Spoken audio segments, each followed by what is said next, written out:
Good morning, this is Steve Stites. We're broadcasting live here at the University of Kansas Health System from the Dolph Simons Family Studio. I'm the Chief Medical Officer here. I'm joined on my right by Dr. Dana Hawkinson, the Medical Director of Infection Prevention and Control, and on my left, Dr. Michael Kennedy.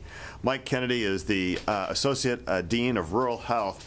And today we are also joined by a special guest, Executive Vice Chancellor Rob Simari, a good friend of mine, and REVC does a great job. And Dr. Kennedy and Dr. Simari are here to talk a lot about what are the effects of the entire COVID crisis on medical education, and specifically some of the things some of our students who have already now graduated, fourth-year students who are doing out in the state of Kansas. And that includes Rebecca Ferguson, MD, and Anastasia, Anastasia, I'm going to mess this up, so I'm just going to say Koptelova, MD, who are two of our 50 volunteers. I'm going to ask them to introduce themselves here momentarily, especially that last name, Anastasia, and tell us a little bit about what you guys are doing out in the state of Kansas. But before we go there, I want to first turn to Doc Hawk. Okay, Hawkeye, what we got today? So our numbers have continued to go down in the hospital, luckily. We are currently at 15 compared to a week or so ago when we had 31. 8 of those patients are in the ICU. We can only pray and hope that those numbers continue to go down. We stay, we calling our equilibrium probably about 20 to 30 patients. If we can keep under that, that would be great.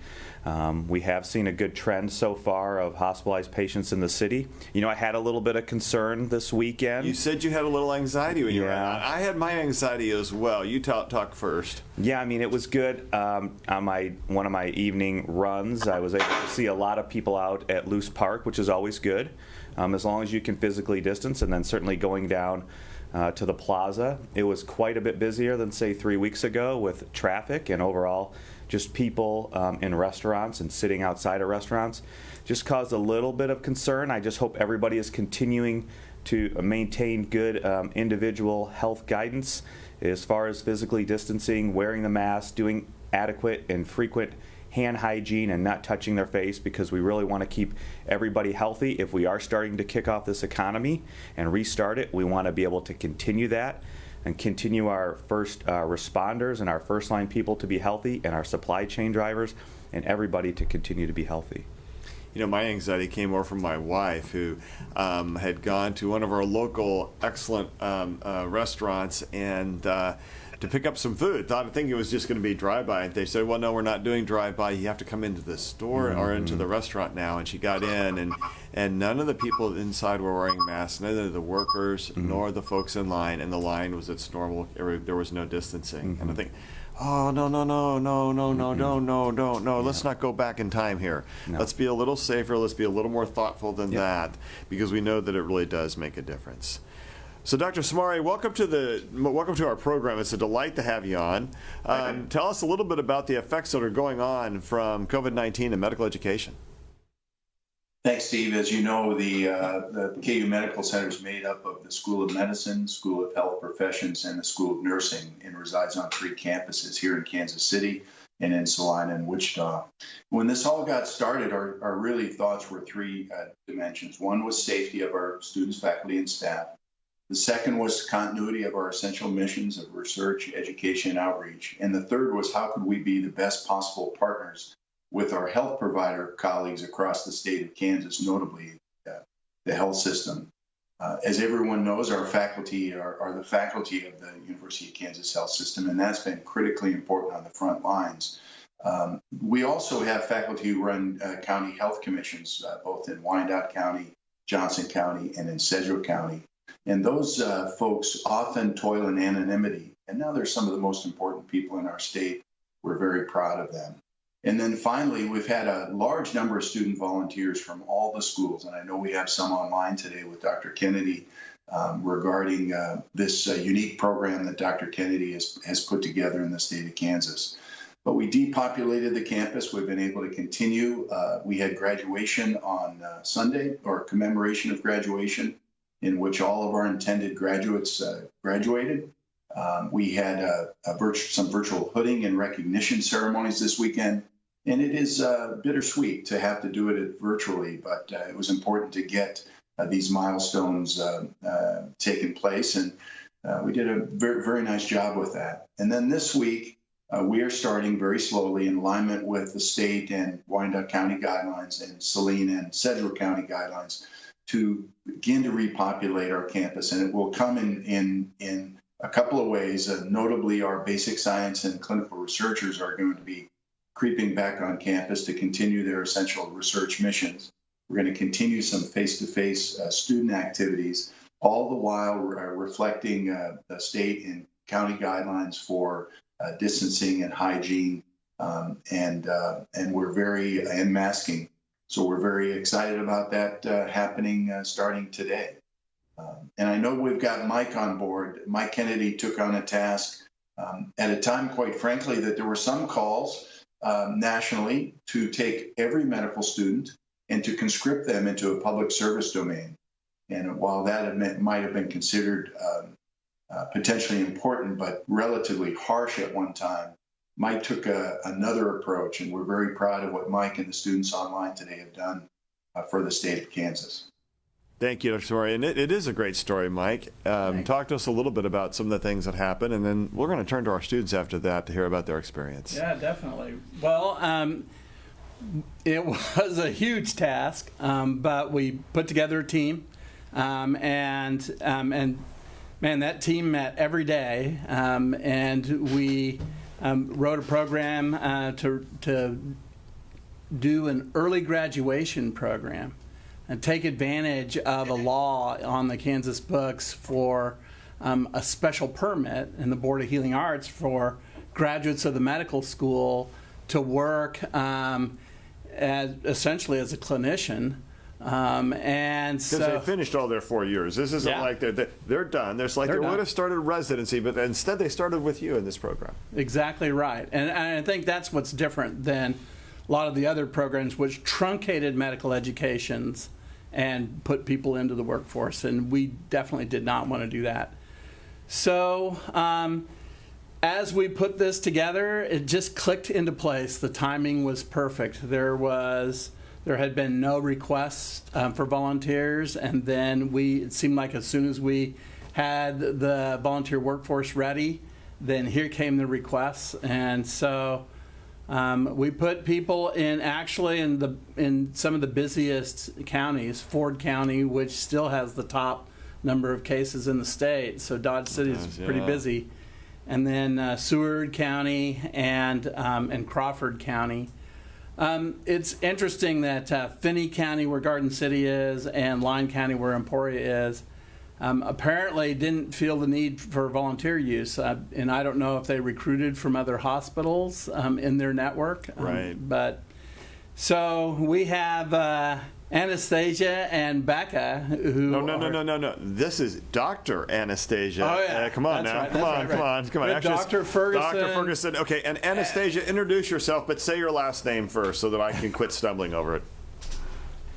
Oh, it's okay. I'm nervous enough that I really did not notice, and you did a great job. Anastasia Koptelova. Koptelova, that's what I was going to say. Oh, yeah, that's it. Don't be nervous at it, Dr. Koptelova. Okay, I can't say it now. And Dr. Ferguson, introduce yourself. Yeah, hi, this is Becca. Okay, Becca. They're not used to the doctor part yet. All right. Nope. You guys, tell us where you are, what you're doing out there in Kansas. Anastasia, you go first. So we actually just returned this past Friday, and what we did is, we didn't know what we would be doing going into this. It was, in my mind, anything in between, like critical care situation and some innocent phone call, like contact tracing, and it ended up being something in between. So we helped out with the health department duties. We helped call the patients who were positive. We were working on reporting this data with the CDC. And we also had a chance to work with a wonderful family practice office out there. Becca, do you want to talk a little bit more too? Yeah, I mean, that pretty well covers it. I would say one of the more unique things that we did was we were able to help a lab in Lenexa that was testing a new test that they're trying to get approved by the FDA. And so we were able to help them with that process by testing known positive patients to give them their positive controls. All right, good stuff. I'm going to try this again. Koptelova, how's that?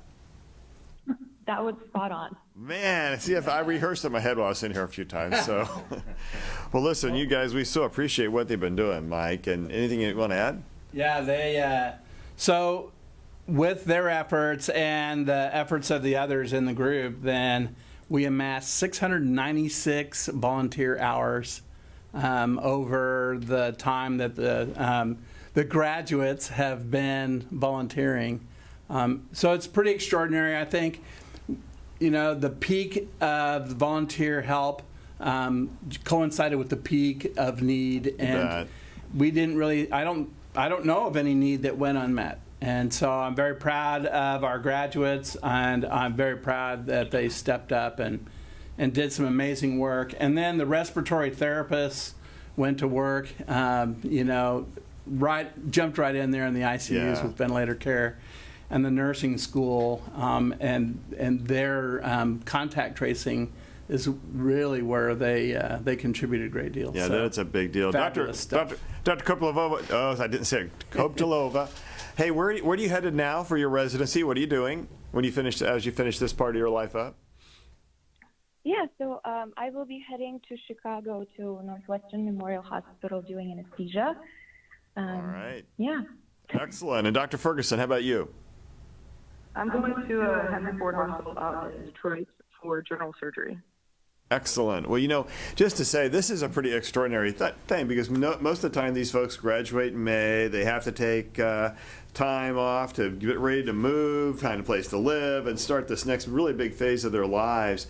To graduate early and to go out and do this, that was a really big step. So, Rebecca or Anastasia, comment a little bit about why did you decide to take this action? Why did you decide to go volunteer like this?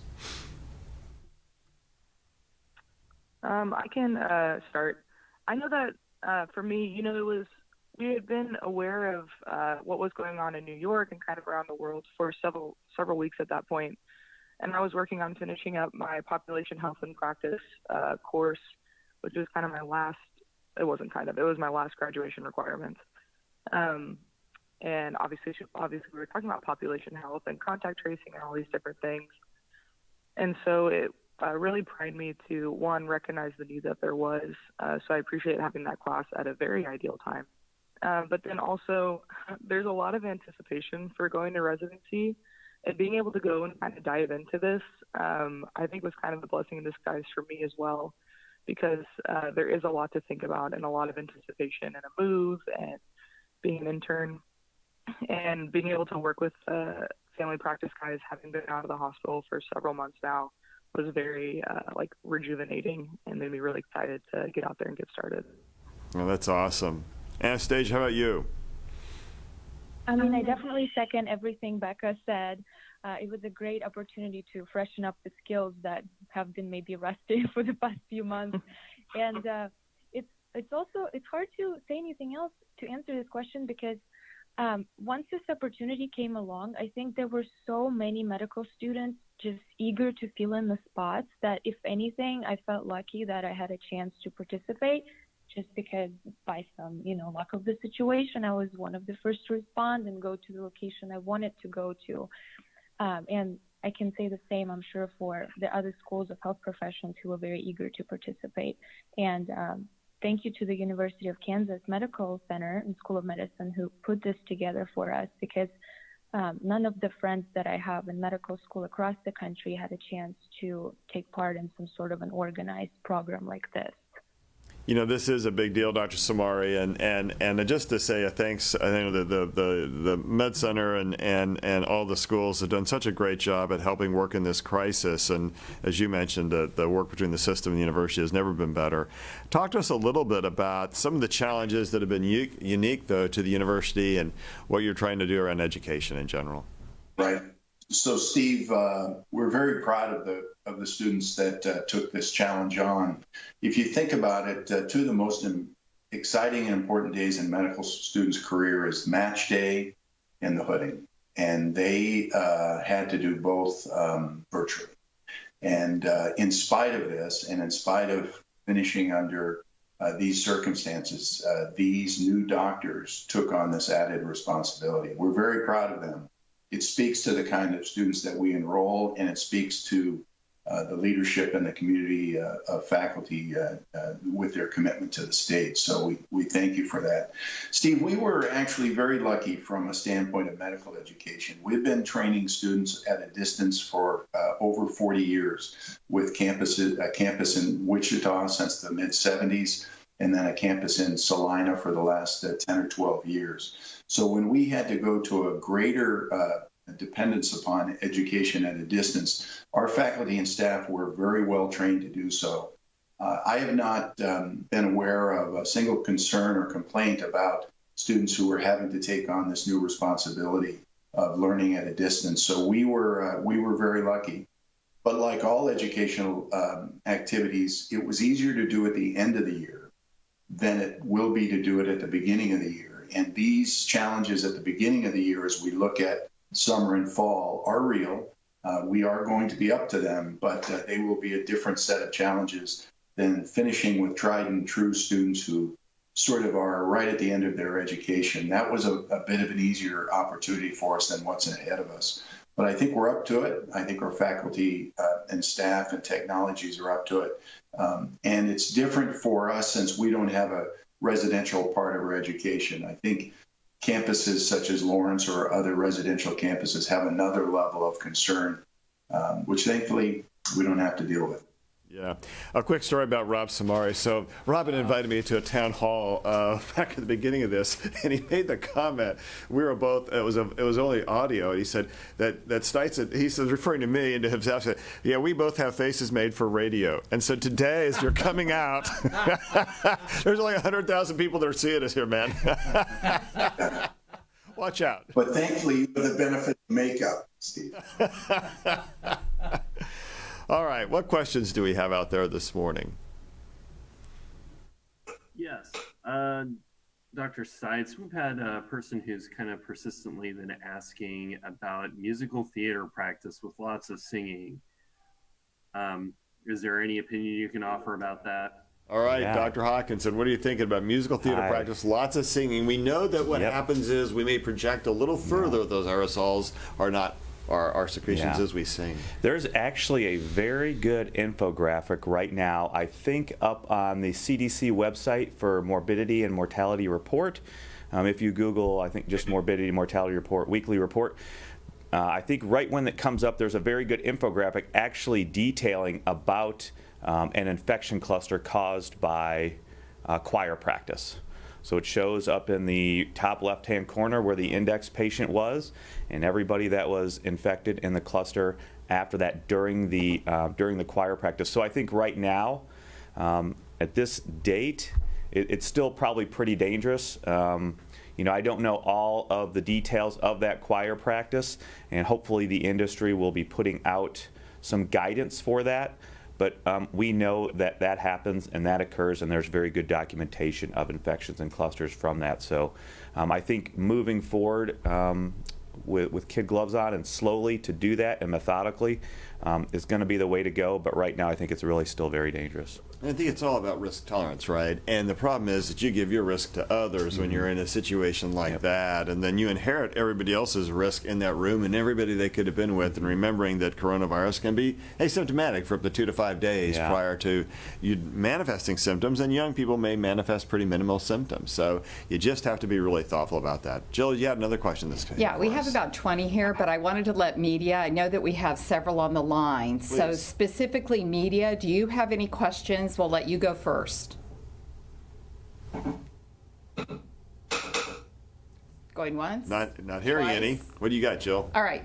I have lots. So let's talk about face masks. Is it okay to leave my face mask in the sun on the dash of the car in between uses? What do you think, Dana? Because that's one of my strategies is to try and keep it. No, I'm not joking. I'm serious. I put it out there. It stays in the sun. It warms up. And after about a day or 2 days, how long does it need?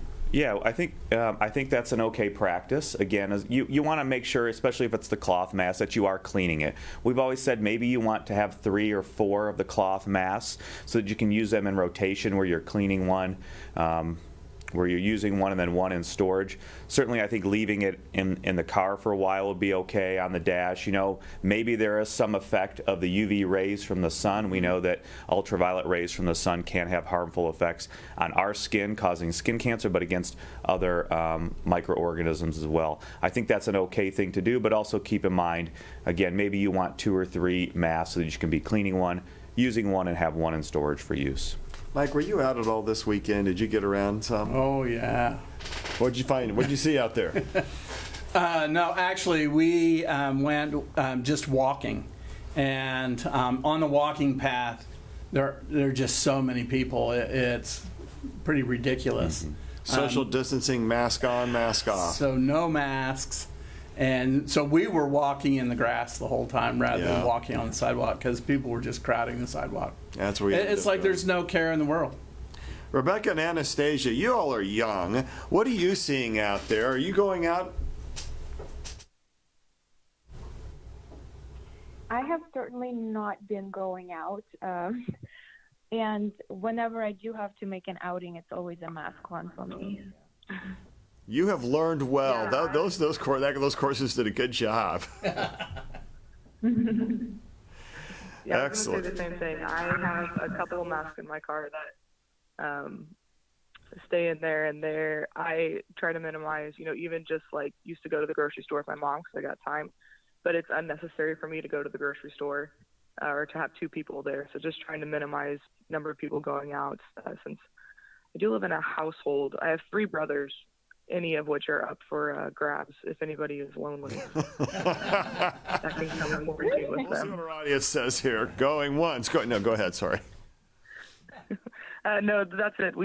I think we've done a pretty good job of trying to minimize exposure. And yeah, masks are essential for sure. It's interesting because I try to do the same thing. Anytime I get out of the car, man, my mask is on. I go to the grocery store, mask is on. And I think people have been lulled a little into a false sense of security because we did bend the curve in Kansas City. And as a result, and somewhat in the Midwest, and I think population density has a lot to do with it, Dana, but we have to be observant. How long before we know if all this going out is going to really impact us, do you think?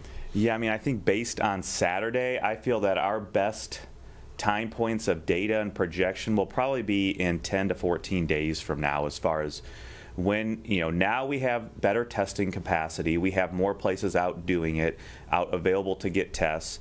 We will then understand who is becoming symptomatic, who will need hospitalization. So I think 10 to 14 days from now is really going to be a better judge of where we were at and how we are going to be progressing and what the velocity of the changes and the number of infections is going to be. So June 1st is going to tell us a lot. I think we'll have a lot better information. I do too. Mask wearing is really important, and so there's a couple of more questions on masks, and then we'll move on to another topic.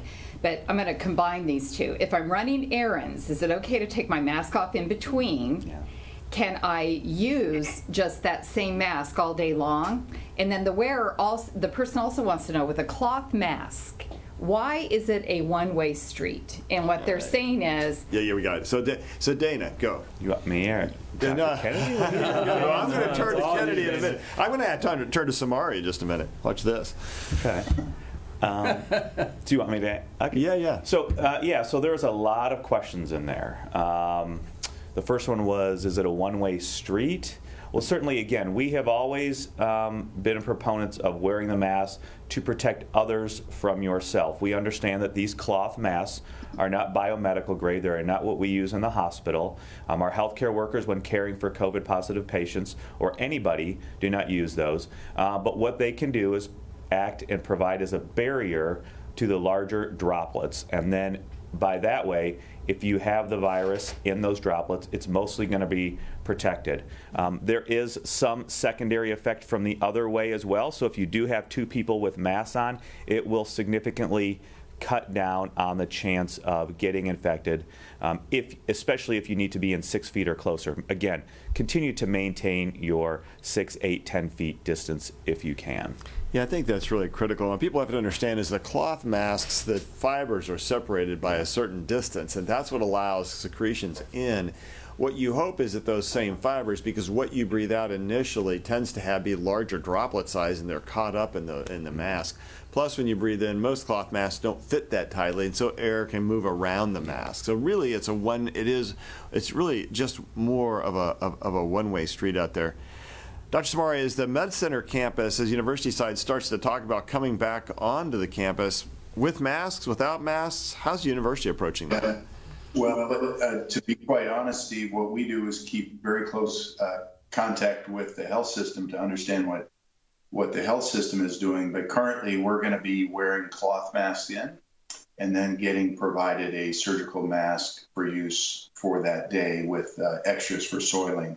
But we have not yet found a provider of cloth masks that we think are the equivalent of a surgical mask that might be reusable and more affordable than surgical masks. We're still trying to locate those. And in the meantime, we're going to be providing our folks surgical masks for use, all but when they're by themselves in a closed office. Yeah, and I think that's right. And the masks the supply chain has come back. N95s are still difficult, but the surgical masks have gotten better, Dana. Yeah, and we've shown from healthcare workers wearing the surgical mask is protection as well as appropriate eye protection. But I like to say, as the supply chain comes back, and maybe there are legitimate pharmacies who are going to be getting in surgical grade masks, it's probably not a bad idea if you do want to get those, as long as we have the supplies for that. The other question was, can I take my mask off in between? So we've always endorsed, not manipulating and touching the mask. And as we get into the hotter summer months, it's going to be more difficult to keep the mask on. But certainly, if you can be running errands and keep the mask on without manipulating it, that's probably going to be better. If you do have to remove it, getting into the car or getting in and out from the errands, it's probably best to always keep some hand gel or alcohol hand spray in your car, and do the hand hygiene prior to removing and then prior to replacing the mask. And Dana, we don't have masks on here in this presentation, in this program. Talk to us a little bit about that. We debate this every morning. We do, and it's very important. We want to keep our message consistent. We have addressed this. We come in with the masks on. We take the mask off probably, 30 seconds before we start. We are separated by distance. We do frequent hand hygiene. Once the show is over and we go to clear, we put it right back on and move about our day. Part of the struggle is trying to understand us with a mic on and a mask on. It's a little bit of a challenge to that. What do you teach our students, Dr. Kennedy? So we actually, before the volunteers went out, they got all the training on, of course it's all virtual, right? But they're required to view the videos on proper donning and doffing of PPE. We tell them that, they need to wear the masks and et cetera. And of course, they're going to follow whatever the policies are of the local hospital. Yeah, I think that is really important. As I look through some of the questions, one of the other big things we keep hearing about are the antibody tests, and whether or not those are accurate, and have they come very far. And I know they're getting better, and we expect any day to start seeing more widespread use of antibody testing. But has that day come, Dana? Not just yet. Our health system continues to evaluate. I think we are pretty close about deciding on an antibody test, or one or two from different companies to use. The antibody tests are becoming more accurate. Now it should be about the time when some of these companies should be submitting their data about detecting the antibodies, again, to make sure that the sensitivity and specificity and the ability to predict that you had it because of the results is accurate and good. So we are getting there, and hopefully the health system will be there soon. I think that's true across the community. In our chief medical officer call, we talk with others, and I think that's kind of a standard for many people, that antibody testing has been a little bit suspect so far, and in part because there's this cross-reactivity with other coronaviruses, so that it's not necessarily accurate. And the FDA was allowing these tests to go out before they had gotten fully tested because of the nature of this pandemic and the large healthcare crisis. Now that we've had time to do it, that these companies that have had those testing kits are having to submit the information into the FDA, and they're going to be evaluated for whether or not they can stay on the market. So it's been a little bit of a thing. You had to really try to figure out if that antibody testing, and we were never satisfied that they were actually accurate here. Right. I think we are now. There's a couple of them out there we think are better, and we have sent some patients. Mayo has a reference lab we've used some. And even for that, we have to make sure, just as with the PCR tests, that we can get the kits in from the company so that we can actually do the test. And as that's well. our routine So test. That's not the antibody test. That's a regular test. the Well, PCR and also test. for the antibody test, yeah. Both. And the PCR is what we're doing currently. So the other thing I would just mention is that there's this concept of what's an FDA-approved test. I think it's really important to note that the current tests that were out there had an EUA, an early authorization. What we're really looking for is what happens when the FDA gets their full testing done. So I think that hopefully will be in the very near future. We have a cancer patient who says she's active cancer, and she's got a middle schooler, a high schooler, and a college student. One of them's been invited to the lake. She knows she can't go anywhere. Is it okay if she lets her kids go? Oh, that's a hard one. What do you think, Dana? I know what my answer would be. I think this is kind of consistent with what we've been talking about. Who is in your bubble and what is the level of risk? So certainly to the lake, you are unable to understand who is all going to the lake, those other household people.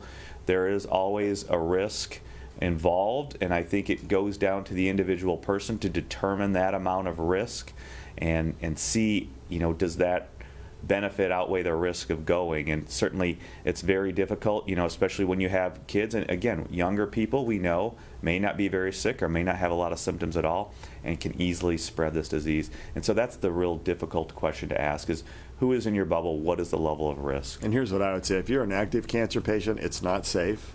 And that teenager, if they decide to go, has to be quarantined when they get back for 2 weeks. And when I mean quarantine, I mean hardcore quarantine, because we know that active cancer patients are the ones that are one of the highest risk populations. And so when I mean real quarantine, I mean that you're in your room, you're not coming out, you don't eat with anybody, and we'll put your food at the door. I mean, if you have active cancer, I think that's an even different consideration than, say, I'm a recovered cancer patient. Mm-hmm. Okay, that's a different story. But active cancer in treatment, that's a big risk. And I think that it just is what it is, and it's a short-term sacrifice, and hopefully in the long run that person will get healthy with their cancer and all their family will stay healthy as well. So I'd be hard pressed to think that's a safe environment to let someone go.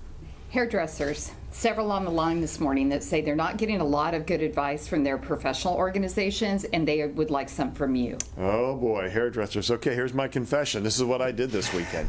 I went to Spurs to cut my hair. Now, a few years ago, that person cut my price in half because I don't have as much hair as I used to. She's like, I can't charge a full price anymore. But I talked with them before, and here's what they're doing. They're wiping everything down. They wear masks. Every cape that you put over is new. I had a mask on. She had a face shield on. So to me, that's the same thing as going to the clinic. Those are very similar to the clinic precautions that we use, Dana. So I said, okay, it only takes about 10 to 15 minutes to cut my hair. So I thought, I'm okay to go in and come out. What do you think, though? Yeah, I agree. I think there are things that the hairstylist can do, and there are things that the client can do. Certainly both having masks. Each person making sure that they're doing hand hygiene right before either coming into the shop or right before working on the client. If you can use new capes or gowns for every client, that's good. Get them washed and cleaned, and then after you're done, making sure that prior to leaving the stylist, you're using the hand hygiene, getting into your car using hand hygiene. Don't manipulate the mask while at the stylist's either home or shop. And I think those things you can do and really decrease the amount and risk. But again, if either the stylist or the client is having symptoms or ill, then don't go and don't be doing that. But those are things that you can do to reduce the risk. And they actually asked to see if I had any COVID symptoms the day before. So I think those are the right things, really. And it sounds hard, but I think it's true. You have to try and find out if your stylist is sick, you've been sick.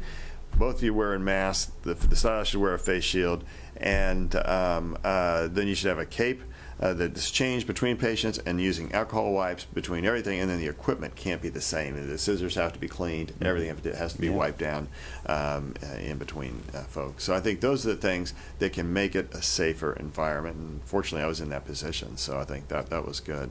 Dr. Simari, have you gotten a haircut? I'm very lucky that during my residency days, my wife learned how to cut my hair. So I think she deserves a lot of credit for for what I'm Pretty good. I think it looks good. I like it. And Dr. Kennedy, how about you? My wife cuts my hair. Yeah, my wife did mine at first, and then she kind of swore off of it, I think. So, Dana, you're younger. Right? I need to get one. I clipped my own front a couple weeks ago, but Yeah. soon I will be going. I thought that's what happened to you. It looked a little sketchy up there. It's hard to top, do in brother. the mirror, let me tell you. But well. Anastasia and Rebecca, what are you doing for haircuts? Or I guess really, because you're not a guy, you may not call it a haircut, but Oh, I it is guess a we're trial. growing the hair out in the meantime. okay. Anastasia, you go first. Oh, I said I guess we're just growing the hair out in the meantime. All right, Rebecca. Yeah, I can go a long time without getting my hair cut, but I'm getting a little desperate. I'm actually, now that you guys brought it up, I just texted my mom and asked if her hairdresser is taking appointments. And if it's long enough, you can donate to Locks of Love. There you go. All Double. sorts of good things Silver lining of COVID. that you can do. So, Anastasia, Rebecca, when you all went out this weekend, Rebecca, we'll start with you. If you've been out at all this last weekend and things, or around, did you see people wearing masks, not wearing masks? A lot of not wearing masks, unfortunately, which is very disappointing. I certainly have my mask on. Anytime I'm going in and out of someplace, I've got hand sanitizer sitting in the cup holder in my car because I do take mine on and off when I'm driving. But I was out yesterday, had a socially distanced gathering on the Nelson Atkins lawn, and there are a lot of people there, but you can tell that they're trying to social distance, but it just seems like it was just shocking how many people were out there. So I didn't stay for very long at all. Yeah, it is. Boy, it's like that. And Anastasia, how about you? I see the same thing pretty much. A lot of people, unfortunately, don't wear them still. But I do catch myself leaving a car or my house without one every once in a while because I just still don't have that strong habit. But then I catch myself, I go back, I put it back on. I think it just takes time to develop that kind of habit. Yeah, well spoken, both of you. Thank you all very much. And by the way, what was it like to graduate virtually? Rebecca, how was that? It was funny when we went out to Dodge because it was, technically 2 weeks before our actual virtual graduation. And so I went out there, and one of my first patients was like, oh, are you a doctor? I was like, well, actually, I recently graduated. And they were like, well, when? And I said, well, I guess sometime over the weekend. But now that we had the virtual graduation, it was actually really special. And I've seen a lot of really special posts from friends on social media who were able to keep people within their circle who were already there. A lot of us are living, with parents or near parents, getting ready to move. And for example, my grandmother is a PhD, and so she was able to hood me, shed her regalia. I borrowed regalia from someone else. And it ended up being a really special, really meaningful moment. And I think a lot of us were able to make that, and I really appreciate all of the school's efforts to create that meaningful moment as well. And just so appreciative of what the school has done to continue to support us through these last couple weeks. That's awesome. And Anastasia, how about with you? Yeah, so the whole thing took place virtually pretty much. I was hooded virtually. I gave my oath to the Hippocrates virtually. The whole thing, it did not feel exactly like what I always envisioned, but I think it still felt like a celebration. I got to take pictures in my gown and the hood and all of that regalia. So yeah, it was good. It was meaningful. Yeah. Dana, you had a comment. Yeah, I would like to say, to echo Dr. Simari's comments and our young doctor's comments, in addition to those 2 dates that he mentioned, the other date is walking down the hill at KU, and it's an extremely important date. I was able to do it as a physician. It was a great time. I was talking with a friend this weekend. It took her a few years, but she got down the hill, and it was one of the best days of her life. It's just a great experience, and it's unfortunate that the young doctors and all the graduates were not able to do that this year. Any plans in the long run, Dr. Simari, to address that lack of a hill walk? Because that is a big tradition for the University of Kansas. Yeah, so I'd first like to say that it is rather ironic that the class of 1970 that was canceled because of the union burning down had agreed to come to walk down the hill on their 50th anniversary, 2020. So they are 0 for 2 in being able to walk down. Wow. However, this was a commemoration of graduation and not graduation. The Chancellor is holding out hope that when the time is right, whether that be the summer, fall, winter, or next spring, there will be a hill walk that will be identified for the class of 2020. So there will still be a graduation. It's just not been determined when it will be. Yeah, that's a big deal. And hopefully, as we talked with Dr. Moran, Senator Moran, about on Friday with Dr. Collins' announcement at a board meeting. Yeah. Simari's making fun of me for calling Dr. Moran. At our board meeting, that we may actually see vaccination even as early as this fall. And when Francis Collins says something like that, that's a big deal. If that starts coming out in October, November, and December, that could be a pretty big game changer. We probably have time for one more question. And let's see. Anything from the media?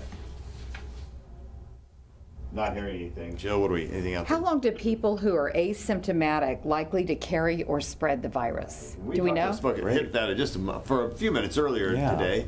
Yeah, Dana? so that's an interesting question. I think we're seeing a little bit different experience now as we're getting to having more people in the United States infected, more people in Kansas infected. We are seeing a lot of those clusters of workplaces that have been infected, and it's really unclear, are these people really asymptomatic? Are they having mild illness? So it's really hard to say, how long are you, first of all, asymptomatic?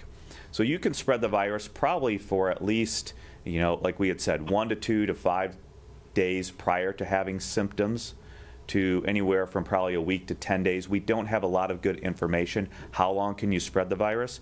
Our best information comes from some small studies looking at viral culture. And at least in the upper respiratory tract, they weren't able to actually culture virus for the most part after about 10 days.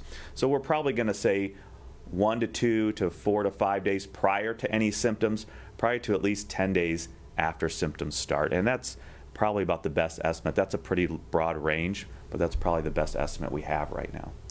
All right. Well, as we wind up today's show, or today's program, I'd like to just talk to Dr. Cannon. Any final thoughts this morning? Well, I just want to express my extreme gratitude to the early graduates who wanted to volunteer. I'm glad we could put a program together that met all of our needs.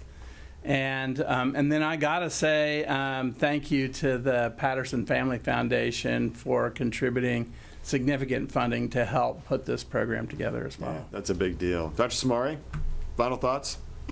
Can I ask Dr. Hutchinson a question? Please. So a county like Saline County has had scores of cases, and they get a case every 3 or 4 days. What's going on in that community? Is it simmering under the surface? Is it being brought in? It just seems like a strange pattern to me. Yeah, it's very difficult as far as getting new cases. It's really difficult to tell. We know that this is spread very easily. There could be other issues going on. I was talking to the colleague in St. Joe. They have a few people in the ICU, but there were also probably socioeconomic and dynamic issues there, as far as maybe people don't want to seek medical care. They're concerned about, especially if they're illegal. So it's really difficult to say about if people are, is there a testing issue as well? Are you able to get out to the broad people to be able to test? Or even if they are symptomatic, are they seeking medical care? So I think there are a lot of issues there. Certainly what we know is we haven't seen a lot of hospitalizations throughout the state for these big clusters of infections, which is really a great thing.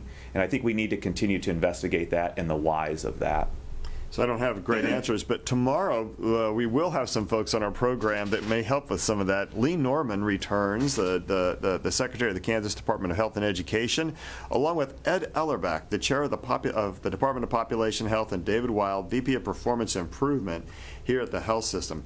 We're going to talk about modeling and kind of explore some of the questions like Dr. Simari just raised, and what are these socioeconomic factors the population density, is it because some people, especially in a densely populated area like New York, are getting such a large amount of exposure that it overwhelms our own host response system? What is it that's creating this difference in outcomes? And why were some areas in New York City affected a lot more than other areas of New York City? So there's a lot of questions that will probably take several careers beyond ours to help answer.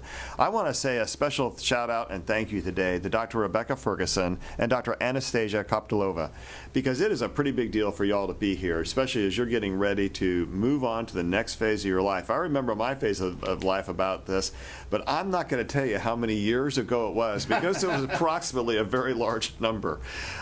So we really appreciate your being here, and to Dr. Simari and Dr. Kennedy, thank you so much. The university has just done great work throughout this whole time, and Dr. Simari highlighted a while ago that some of our best faculty are out there working with these county health departments, many of them out of our Department of Family Medicine, who continues their tradition of strong social justice and social work, and Dr. Kennedy is a part of that department.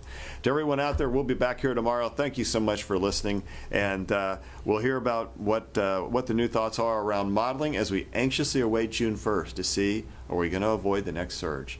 We'll talk to you tomorrow.